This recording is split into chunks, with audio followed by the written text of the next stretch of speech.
जय जिनेन्द्र। आज हम NCERT 11 अध्याय 7 में क्वेश्चन नंबर 1 से 7 को सॉल्व करेंगे। क्वेश्चन नंबर 1 है कि कद और वजन का सहसंबंध की इकाई क्या होगी। देखिए, कद आपको फुट में दिया है और वजन किलोग्राम में दिया है। इनकी इकाई जो है समान नहीं है, इसलिए इसका जो गुणांक निकलेगा उसकी इकाई अविद्यमान होगी, यानी उसकी इकाई कुछ नहीं होगी। सरल सहसंबंध गुणांक का परास।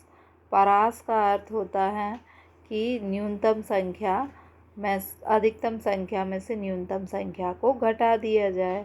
तो सहसंबंध की न्यूनतम संख्या होती है -1 और अधिकतम संख्या होती है +1, तो ये इसका आंसर होगा। फिर है r यदि धनात्मक है, तो r धनात्मक कब होता है, जबकि यदि y बढ़ता है तो x भी बढ़ता है। जैसे यदि गर्मी बढ़ जाए तो आइसक्रीम की मांग भी क्या हो जाएगी, बढ़ जाएगी। गर्मी यदि बढ़े तो आइसक्रीम की मांग भी बढ़ेगी, तो इन दोनों के बीच धनात्मक संबंध होगा। तो आंसर होगा जब y बढ़ता है तो x भी बढ़ता है।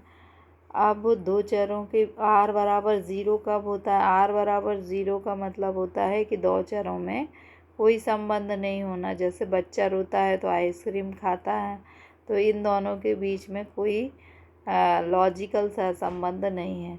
तो ये क्या है, r बराबर 0, यानी x और y जो है उनके बीच में कोई सहसंबंध नहीं है, तो हम इसे क्या कहेंगे, स्वतंत्र। फिर निम्नलिखित 3 मापों में से कौन सी माप किसी प्रकार की भी संबंध को माप सकती है, यानी धनात्मक ऋणात्मक सभी सहसंबंध को कौन माप सकता है, कार्ल पियर्सन का सहसंबंध गुणांक। फिर है यदि परिशुद्ध रूप से मापित आंकड़े उपलब्ध हैं। यदि आंकड़े बिल्कुल परिशुद्ध हों तो हम किस सहसंबंध गुणांक का प्रयोग कर सकते हैं, कोटि सहसंबंध की भांति जो सही होता है उसका हम प्रयोग कर सकते हैं। फिर है क्या सहसंबंध द्वारा कार्यकरण संबंध की जानकारी मिलती है। कार्यकरण का मतलब होता है कि किसी चीज़ का कोई भी कार्य होता है उसका कि कारण क्या होता है, इसकी जानकारी। तो नहीं, सहसंबंध से हमें कार्यकरण संबंध की जानकारी नहीं मिलती।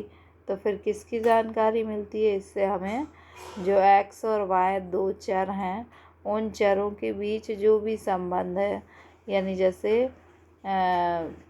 मान लीजिए बच्चा और आइसक्रीम, या आपकी गर्मी और आइसक्रीम के मध्य सहसंबंध। तो गर्मी बढ़ेगी तो आइसक्रीम की मांग भी बढ़ेगी, तो इनके बीच जो सहसंबंध है वह कितना गहन है, और इसका मापन कौन करेगा, सहसंबंध। इसके बाद इसकी दिशा क्या है। दिशा का मतलब है कि यदि गर्मी बढ़ती है तो आइसक्रीम की मांग बढ़ती है, तो धनात्मक सहसंबंध, और यदि ठंडी या बारिश बढ़ती है तो आइसक्रीम की मांग जो है वो घटती है, तो क्या हो जाएगा, ऋणात्मक सहसंबंध। तो सहसंबंध तो केवल क्या मापता है, संबंधों की गहनता को मापता है और दिशा को मापता है। सहसंबंध सह प्रसारण का मापन करता है, ना कि कार्यकरण संबंध का। तो आपको इन शॉर्ट क्या याद करना है कि सहसंबंध से हमें कार्यकरण संबंध की जानकारी नहीं मिलती, बल्कि संबंधों के बीच गहनता और दिशा की जानकारी मिलती है। Thank you.